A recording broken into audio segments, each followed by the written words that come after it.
Olá, seja muito bem-vindo ao podcast Só Essencial, podcast da comunidade adventista Primeira Essência, e você é muito bem-vindo a esse episódio. Meu nome é Guilherme Lanza e você é o nosso maior convidado para participar da discussão conosco. E hoje eu tenho aqui o meu amigo Fernando, seja muito bem-vindo. Olá, pessoal, e aí, Guilherme Lanza? Então, meu nome também é Fernando Monteiro, né? Porque já que vamos tratar todos por nome e sobrenome, né? Mas um abraço aí a todo mundo e obrigado por estar acompanhando a gente aí. Obrigado pela zoeira, Fernando Monteiro. Eu quero convidar aqui o nosso doutor Tiago. Acho que doutor é o pré-nome dele e Tiago é o sobrenome. Seja muito bem-vindo, doutor Tiago. Gente, não cansa não. Aqui então eu vou falar Tiago Henrique. Eita, Henrique não é o sobrenome, mas Mateus é o sobrenome. Então tá tudo certo. 3 nomes, como diria alguém. Obrigado por abrilhantar a nossa roda de discussões com uma mente superior, né, Fernando? Com certeza. A presença. Mais legal, hoje nós separamos um tema bem atual para conversar com vocês, porque nenhum termo pode ter causado tanto desconforto, tanta incomodação para nós nesses últimos tempos, do que as duas palavras isolamento social.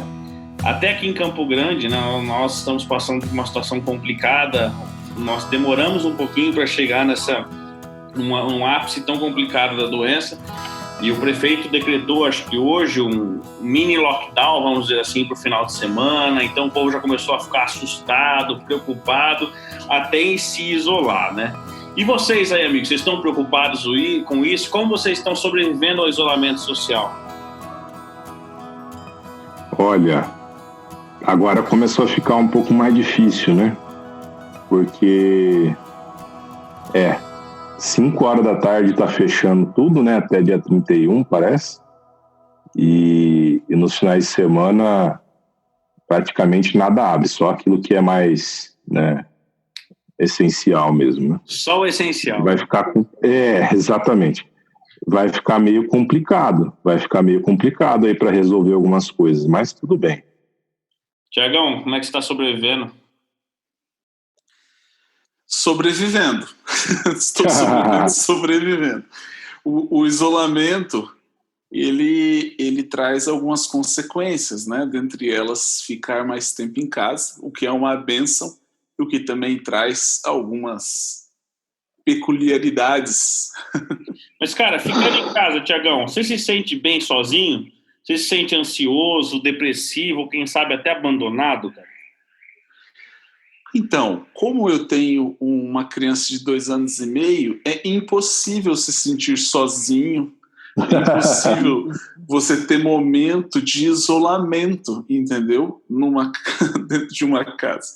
Você consegue talvez trancar um cômodo e ficar trancado, mas saiba, alguém estará batendo desesperadamente na porta do quarto onde eu estiver. Então, assim, nesses momentos de pandemia, né, de isolamento, o que eu menos tenho tido problema é de estar sozinho, entendeu? Até isso às vezes para mim gera até um pouco de incômodo, porque você sempre está com alguém. Você tem dificuldade de ter um momento sozinho, sabe? Você e Deus, assim. E você, Fer, tá se sentindo muito sozinho, cara? Cara, por vezes a gente se sente sim. Apesar de eu estar morando com meu pai, ele nem sempre está em casa, né?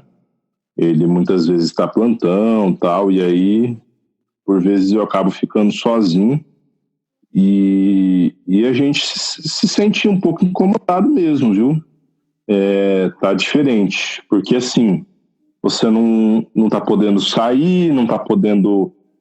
qualquer coisa você vai na casa de um amigo, de um familiar, né, tal. Isso já não tá mais tão fácil assim, né? Então, às vezes bate essa solidão, sim. Não é fácil não, né, cara? Às vezes você tá sozinho e fala, vou sair pra falar, conversar, jogar conversa fora com o Thiago e com o Guilherme, né? Mas não é isso que a gente tá fazendo no momento. Tem que se segurar. Pois é. Tem que segurar. Afinal, o Thiago é grupo de risco, né? Então... É verdade. Thiago, ele é mais de 60 anos e sobrepeso. Bem mais, exatamente. Mas, Thiagão, o que é solitude, cara? O que você entende como o título desse nosso episódio? O que é solitude? Rapaz, é mais fácil a gente perguntar o que é solitude pro Fernando, né? O Fernando é o nosso cara aí que sabe os dicionários todos aí, mas é interessante, né? Talvez eu não consiga muito bem te falar, definir como uma expressão, assim, o que seria solitude. Uma coisa que eu tenho fato... Nos dá a prática que o Fer daqui a pouquinho nos abrilhanta com a teoria, vai. Não... Solitude, ao meu ver, é um momento que você tem, diferente da solidão, evidentemente, né? Mas é um momento que você tem para você se encontrar, para você fazer uma coisa que você gosta. Mas especialmente eu vejo a solitude, né? Até tem um livro que eu recomendo muito, Celebração da Disciplina, do Richard Foster, né? Uma das disciplinas espirituais para ele é a solitude, sabe? Ele enche de exemplos bíblicos, especialmente de Cristo, que tinha muitos momentos com ele, um momento entre ele e Deus, sabe? Então, é um momento, e quando você me perguntou, por exemplo, do isolamento, né? Para mim tem sido difícil você ter conseguir ter um momento de solitude dentro de casa. Você vê, né? Eu tenho esse ponto, já o Fer, por exemplo, que você perguntou, tem outro, né? Uhum. Então, assim, olha como são as coisas. Então, assim, solitude, ao meu ver, é isso, é esse momento que você tem só, evidentemente, mas que você consegue, enfim, tirar proveito desse momento, né? Paul Tillich disse que a solidão, ela se refere à glória e à felicidade de estar sozinho. É mais ou menos por aí, Fer? Isso. Inclusive, essa frase do Paul Tillich é muito citada por alguns psicólogos atualmente, apesar de ele ter sido um teólogo cristão, né?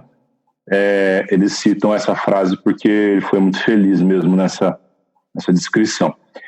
A questão é a seguinte, que a psicologia ela está dando um pouco mais de voz para essa questão da solitude mais recentemente. É um fato inegável, acho que todo mundo aceita isso é uma das coisas que a gente mais afirma, e é praticamente óbvio que o ser humano é um ser social, né? Um ser que tem capacidades sociais, a gente tem linguagem, a gente tem impulsos para se socializar, né? Para criar tribos e comunidades, países, enfim. E a gente gosta disso, e a gente sente falta disso.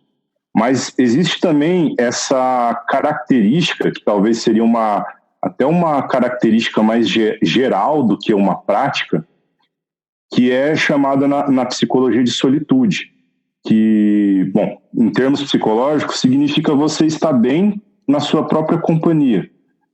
Então, é um pouco diferente de quando a gente fala de solidão, né?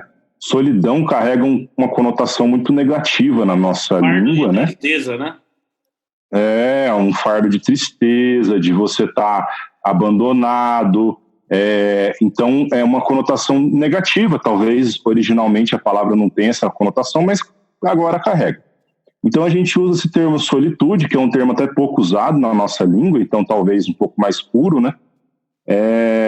Para falar sobre esse estar bem na sua própria companhia. Por exemplo, você já viu uma pessoa que vai tomar um sorvete sozinha, uma sorveteria? Uma pessoa que vai num restaurante bem caro, assim, sem fazer nenhum tipo de propaganda, mas na nossa cidade, a Cantina Romana, por exemplo, vai lá sozinho, sem ninguém, só para comer, só para se divertir, tá curtindo a sua própria companhia. Você sabe? Então, outras coisas também que a gente pode citar.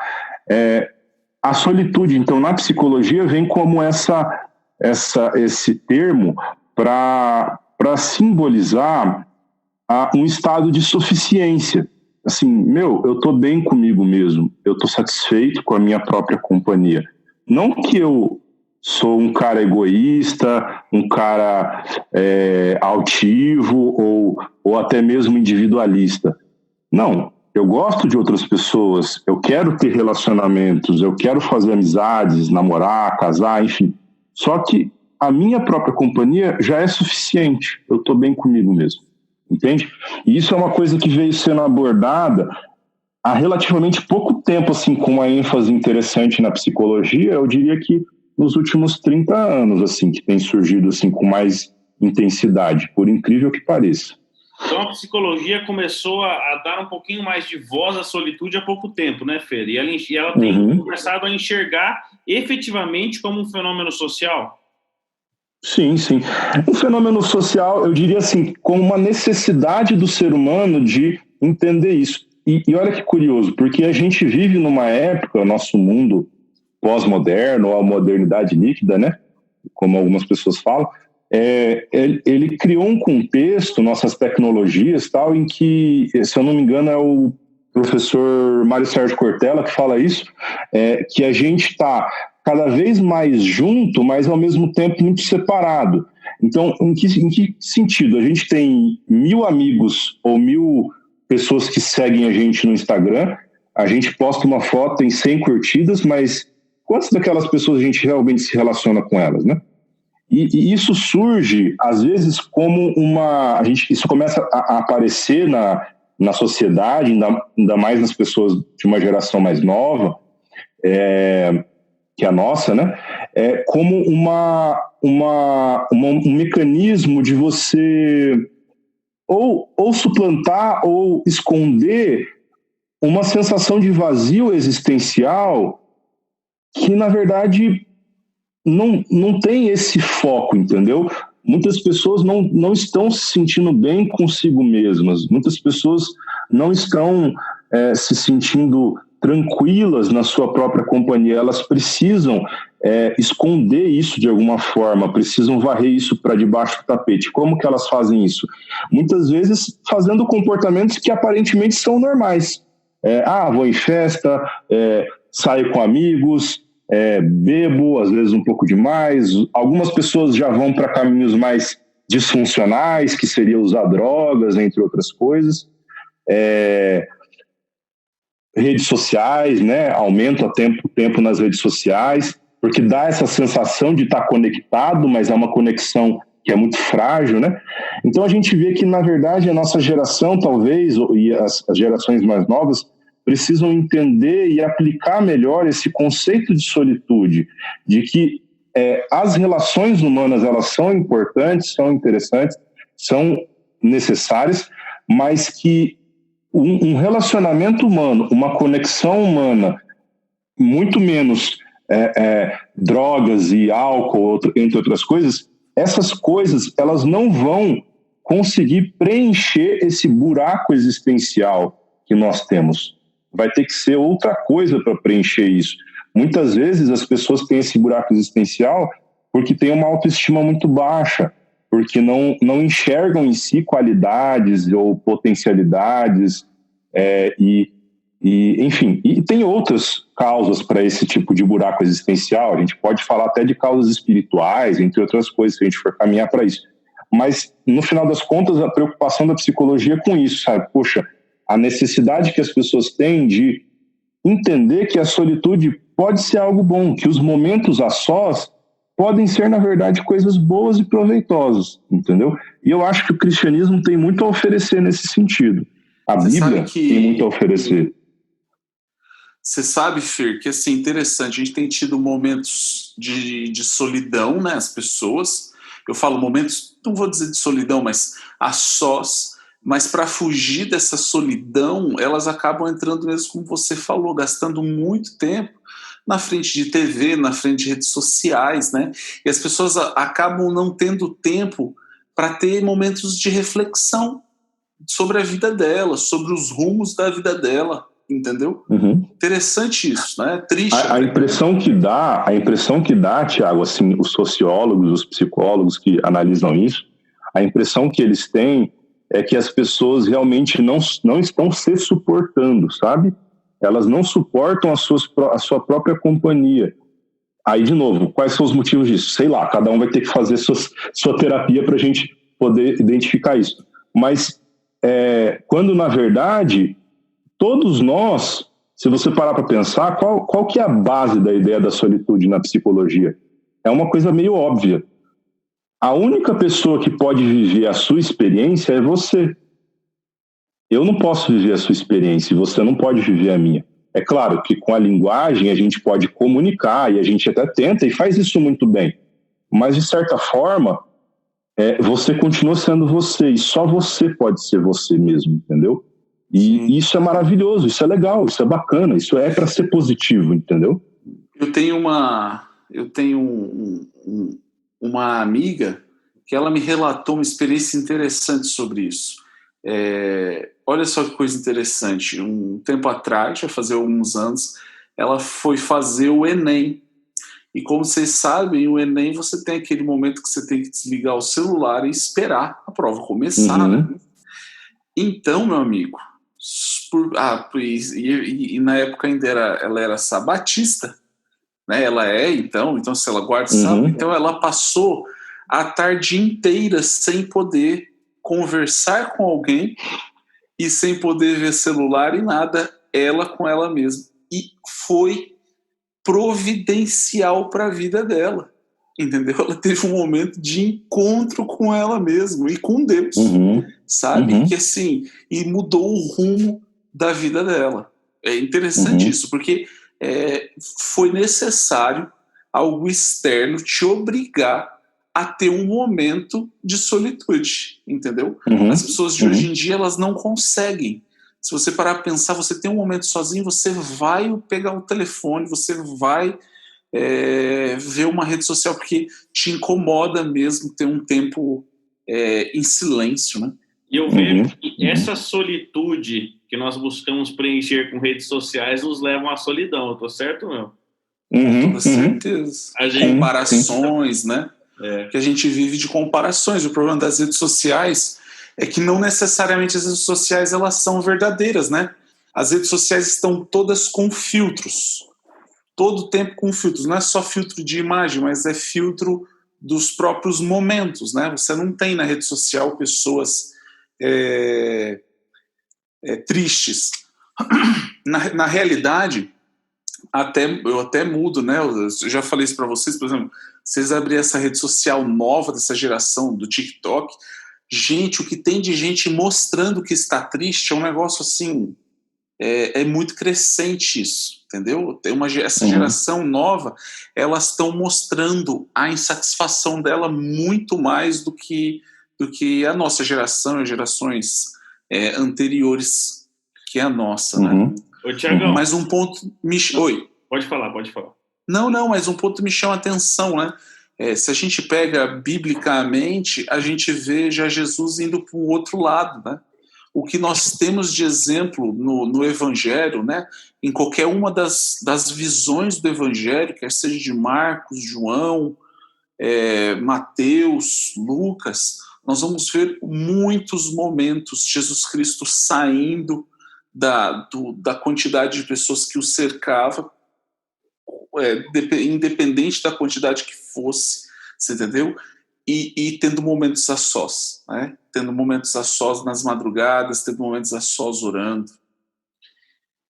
O Tiago roubou minha pergunta. Minha pergunta ia ser se biblicamente a gente podia tirar proveito da solitude.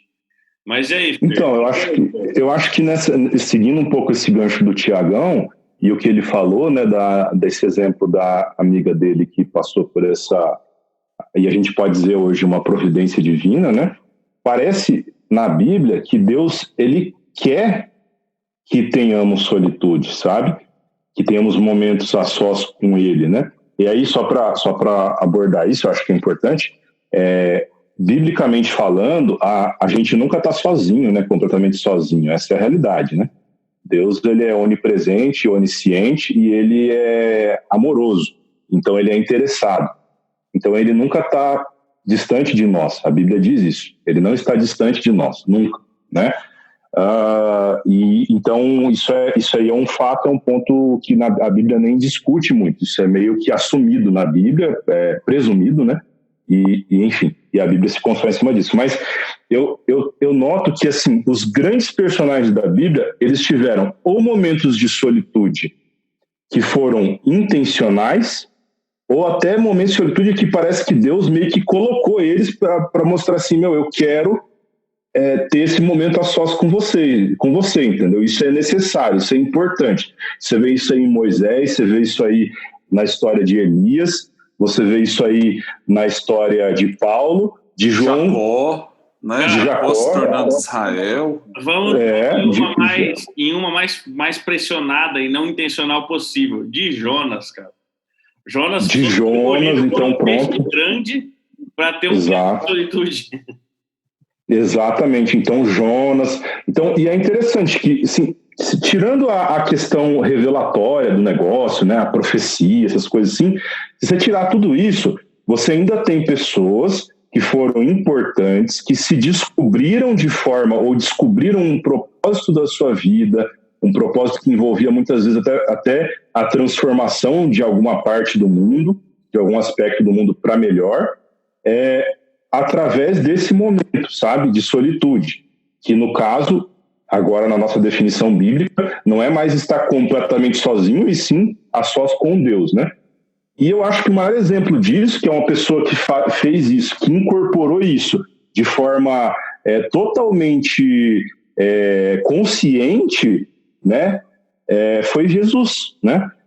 Nos evangelhos, não são poucos os momentos em que Jesus está no meio de uma multidão, quando você fala assim, agora o negócio deu certo, porque a galera vai aplaudir, a galera vai ficar maluca com ele, ele pega e se retira. Aí a Bíblia diz, ele se retirou, foi orar, ou se retirou e ele sai, entendeu? Intencionalmente, né? E eu vejo que Jesus, assim, é o nosso exemplo, o nosso maior exemplo. Ele mostra que isso não é ruim, isso é bom, isso é positivo e proveitoso, né? Sim. Você citou o exemplo acho que máximo de alguém que escolheu isso, né? É Jesus Cristo, ou seja, ele tinha a possibilidade de fazer o contrário. Ele, em teoria, ele nem precisaria, mas ele assim o fazia porque querendo nos ensinar e porque também ele teria seus benefícios do seu encontro com seu pai, né? Em contrapartida, por exemplo, me lembro agora da história de Sansão, né? Depois que ele perdeu a visão, ficou lá preso, né? Se você lembrar muito bem, ele também teve tanto momento de solitude e foi levado, de solidão, aliás, e foi levado à solitude, né? E é claro que a questão do cabelo, de crescer o cabelo, é um símbolo do reencontro dele com a divindade, né? Assim, o passar do tempo não é porque o cabelo cresceu que então ele teve a oportunidade de fazer o que fez, mas muito mais que isso, porque ele teve uma reconexão com Deus. É verdade. Até porque senão ele já tinha perdido, né? Se o fato dele de ser um negócio de nascença tal, ele já teria perdido. Sim. É isso aí, meus amigos. Eu vou encaminhar para o final, porque eu acho que esse a gente foi até... Vamos usar a frase de sempre, né, Fer? Fer que teve quase em tudo. A gente passou consideravelmente do tempo que a gente se propõe a falar, mas eu acho que a gente chegou numa conclusão e a gente se encaminhou para um ponto que eu acho muito interessante. É difícil ficar sozinho. Muitas vezes nós, como seres sociais, temos algum tipo de dificuldade a isso. E isso pode fatalmente nos levar para a solidão. Eu gosto muito do slogan da Primeira Essência, que é um lugar para se encontrar.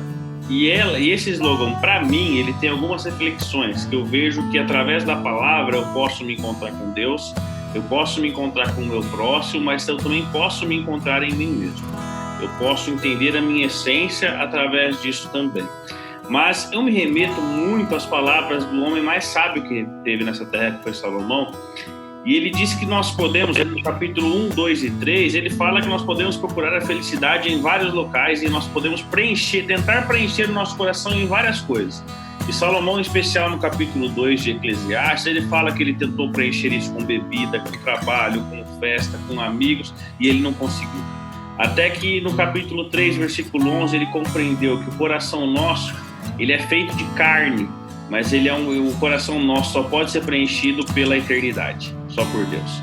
Então, o nosso conselho hoje aqui, o nosso consenso, é que você aproveite desses raros momentos que a vida pode nos proporcionar de isolamento social para nos aproximar de Deus e buscar preencher verdadeiramente o nosso coração com a eternidade. E somente com essa eternidade nós poderemos, enfim, ser felizes. E felizes não só no sentido literal nessa terra, mas felizes com a paz que só Cristo pode nos conceder. Que Deus te abençoe, que você possa ter momentos de solitude nessa semana e que você possa se encontrar com Deus, consigo mesmo e com seu próximo também. Até logo, até o próximo episódio. Tchau! Alô!